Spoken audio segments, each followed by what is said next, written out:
नमस्कार, प्रणाम, स्वागत है आपका Hindi Gurukul academy YouTube channel पर। तो कैसे हैं? मुझे उम्मीद है कि आप स्वस्थ, मस्त होंगे और अपनी पढ़ाई को निरंतर जारी रखे होंगे। तो बच्चों, आज से हम लोग शुरू कर रहे हैं वीडियो क्लास। अभी तक हम लोग जो है प्रैक्टिस सिर्फ करते थे, तो आज से जो है व्याकरण की वीडियो क्लास शुरू होगी और प्रत्येक शुक्रवार और शनिवार को आपको वीडियो क्लास के माध्यम से जो है व्याकरण की कक्षाएँ आपको मिलेंगी।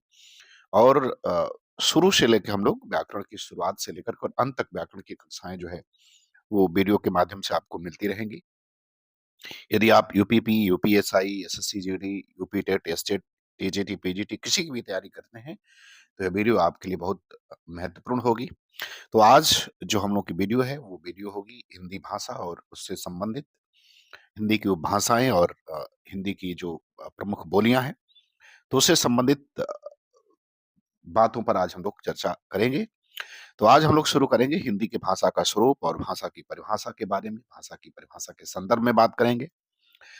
तो सामान्यतः भाषा मनुष्य की सार्थक व्यक्त वाणी को कहते हैं। तो जो सार्थक व्यक्त वाणी होती है, उसी को हम लोग भाषा कहते हैं। भाषा शब्द संस्कृत का एक धातु है भास, भास धातु से बना है और इसका अर्थ होता है वाणी को क्या करना, व्यक्त करना।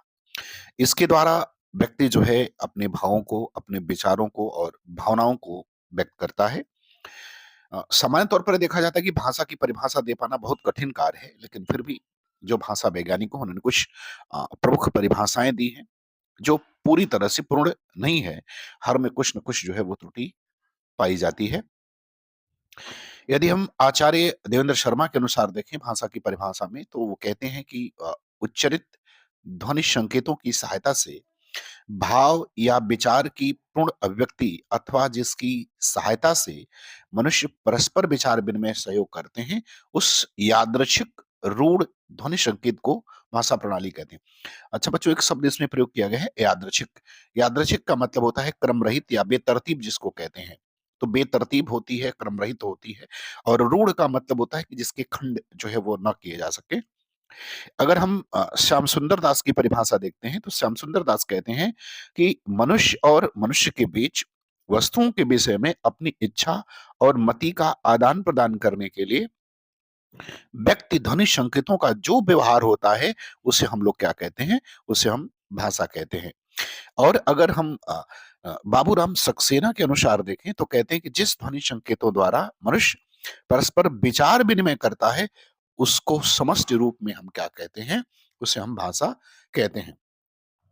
यदि भाषा की परिभाषा के संदर्भ में हम मंगलदेव शास्त्री की बात करें, तो मंगलदेव शास्त्री कहते हैं कि भाषा मनुष्यों की उस चेष्टा या व्यापार को कहते हैं, जिससे मनुष्य अपने उच्चारणोपयोगी शरीर अवयवों के उच्चारण किए गए वर्णनात्मक या व्यक्त शब्दों द्वारा अपने विचारों को प्रकट करते हैं, उसे हम अ, भाषा कहते हैं।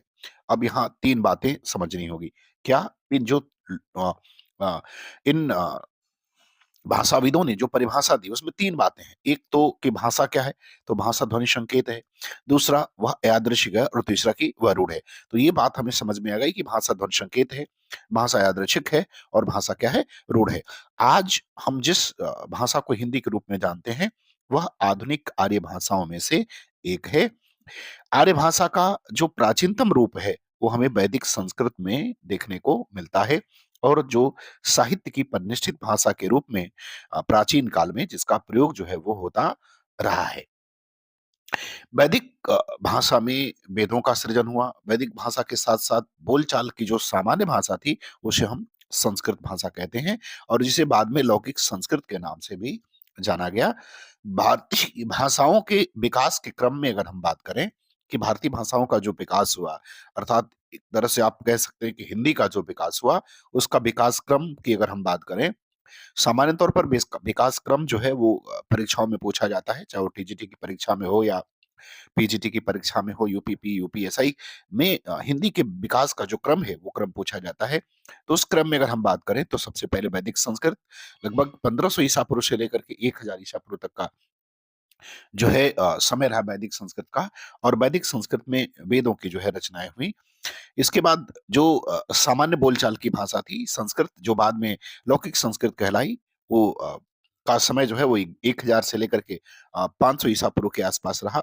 इसके बाद लौकिक संस्कृत में भी जो परिवर्तन हुए, तो परिवर्तन पाली के रूप में हुआ और लगभग जो है पहली शताब्दी तक वो पाली का जो रूप है, वो हमें देखने का मिलता है। वैसे पाली शब्द की उत्पत्ति के संबंध में अगर देखें, तो जो विद्वान हैं उनके बीच भी बहुत मतभेद है इस बात को लेकर के।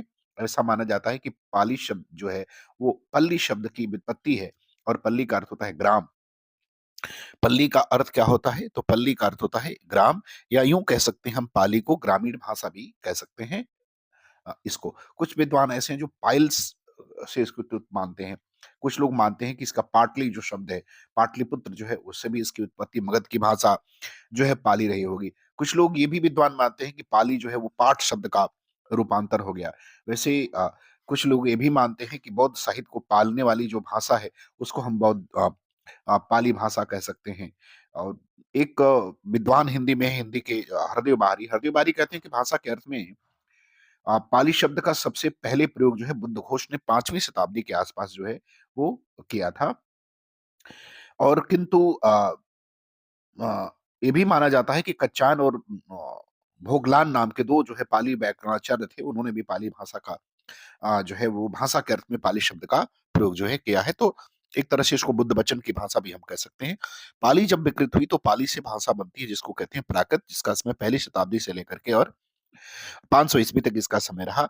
और उसके बाद जो है अपभ्रंश का विकास हुआ। अपभ्रंश का समय जो है वो 500 से लेकर 1000 तक का जो समय है, वो अपभ्रंश का समय रहा। और अपभ्रंश से ही हिंदी भाषा का जन्म होता है। वो लगभग 1000 के आसपास जो है इसका जन्म हुआ। आधुनिक आर्य भाषाएं जितनी भी हैं, उनका जन्म जो है वो अपभ्रंश के क्षेत्रीय रूपों से माना जाता है। जो विकास क्रम में अगर हम देखें, तो पैसाची से जो है वो लहदा और पंजाबी का विकास होता है। प्राचर से अगर देखें तो सिंधी का विकास हुआ। महाराष्ट्री से मराठी का विकास हुआ। अर्ध मागधी से अगर हम देखें तो पूर्वी हिंदी विकसित हुई। मागधी से अगर हम देखें तो बिहारी हिंदी, बंगला, उड़िया और असमिया का विकास हुआ। और अगर शौरसेनी से देखें तो पश्चिमी हिंदी, राजस्थानी हिंदी और पहाड़ी हिंदी का जो है विकास हुआ। तो ये आधुनिक आर्य भाषाओं का प्रमुख अपभ्रंशों के साथ जो है उनसे विकास इसका हुआ है।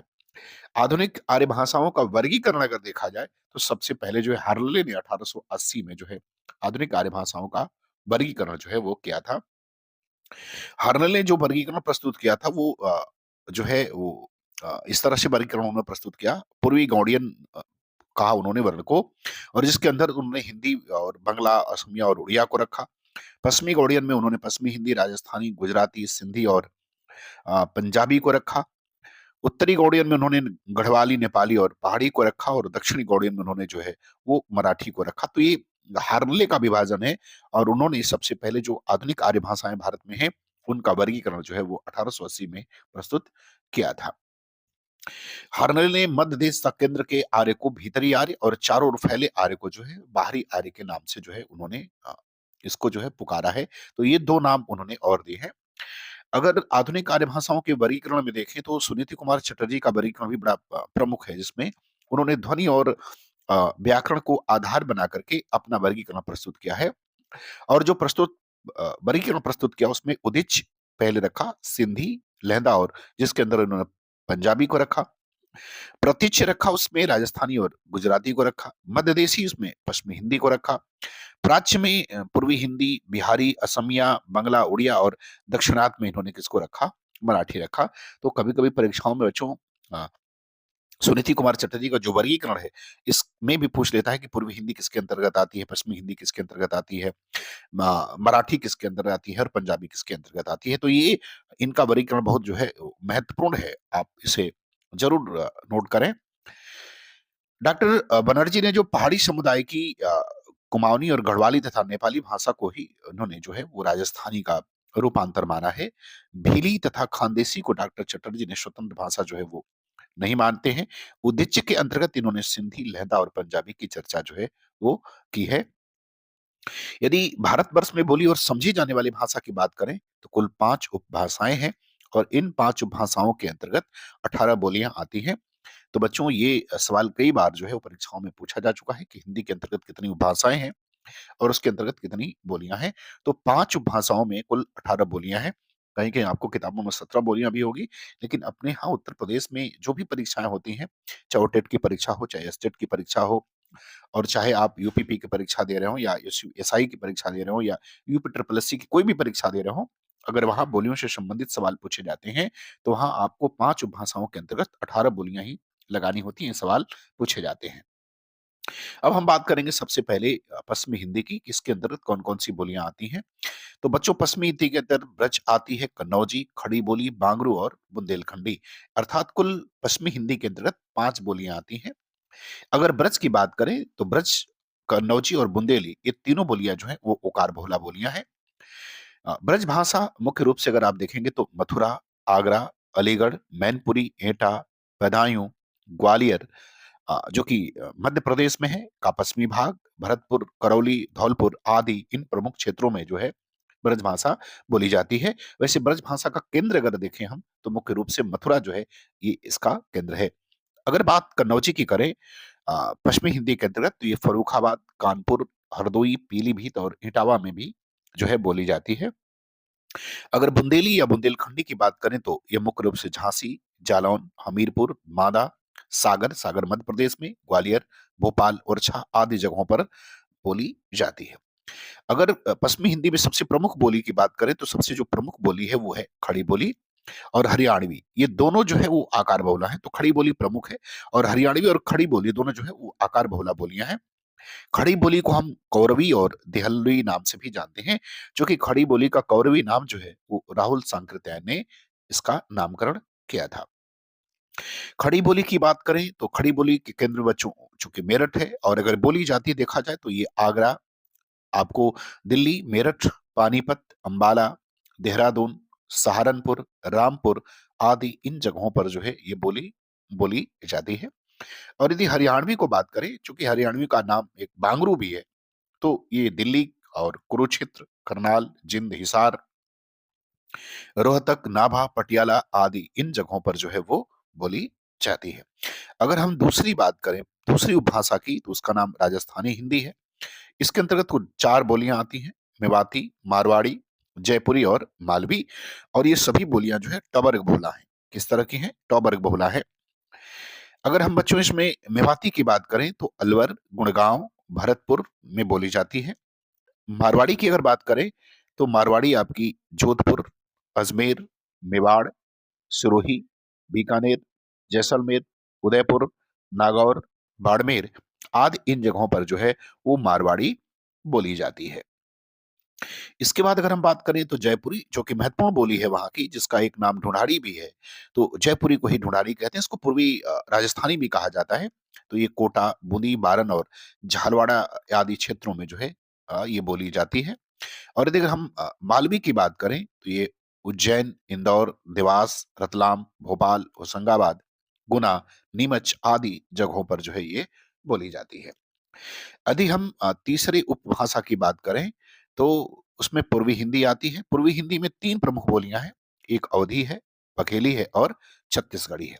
इन बोलियों में अगर देखा जाए तो अवधी जो है वो सबसे प्रमुख जो है वो अ, मानी जाती है इन बोलियों में। इन तीनों बोलियों में अवधी प्रमुख है। अवधी वर्ग की अवधी इस वर्ग की प्रमुख बोली है जो मुख्य रूप से अयोध्या में, लखनऊ, लखीमपुर, खीरी, बहराइच, गोंडा, सीतापुर, उन्नाव, फैजाबाद, सुल्तानपुर, रायबरेली, प्रयागराज, जौनपुर और प्रतापगढ़ में बोली जाती है। अवधी भाषा में हिंदी के 2 महत्वपूर्ण जो है वो कवि हुए। अ, एक गोस्वामी तुलसीदास और दूसरे जो है मलिक मोहम्मद जायसी। रामचरितमानस की रचना भी जो है वो अवधी में तुलसीदास के द्वारा की गई है। तो अवधी एक प्रमुख बोली है और मध्यकाल में एक प्रमुख बोली के रूप में ये रही है। अगर हम बघेली की बात करें तो बघेली मुख्य रूप से दामोह, जबलपुर, रीवा, मुंडला, बालघाट आदि इन जगहों पर जो है वो बोली जाती है। अगर साहित्यिक दृष्टिकोण से देखा जाए ना बच्चों, तो अवधी जो है वो समृद्ध भाषा है। बघेली और छत्तीसगढ़ी उतनी समृद्ध नहीं है साहित्यिक दृष्टिकोण से देखा जाए। लेकिन अवधी को अगर देखें, अवधी और ब्रज 2 ऐसी बोलियां थी जो साहित्यिक रूप से मध्यकाल में बहुत ही समृद्ध रही हैं। यदि हम छत्तीसगढ़ी की बात करें तो ये सरगुजा, बिलासपुर, रायगढ़, दुर्ग, नंदगांव, कांकेर, रायपुर, यान इन जो है कोरिया, इन प्रमुख जगहों पर जो है ये बोली जाती है। अब हम लोग बात करते हैं बच्चों, जो चौथा उपवर्ग है बिहारी। बिहारी तो तीन बोलियां हैं, भोजपुरी, मैथिली और मगही। अब बच्चों देखो, भोजपुरी, मैथिली और मगही, इन तीनों बोलियों में से मैथिली जो है वो साहित्यिक रूप से बहुत ही समृद्ध रही है।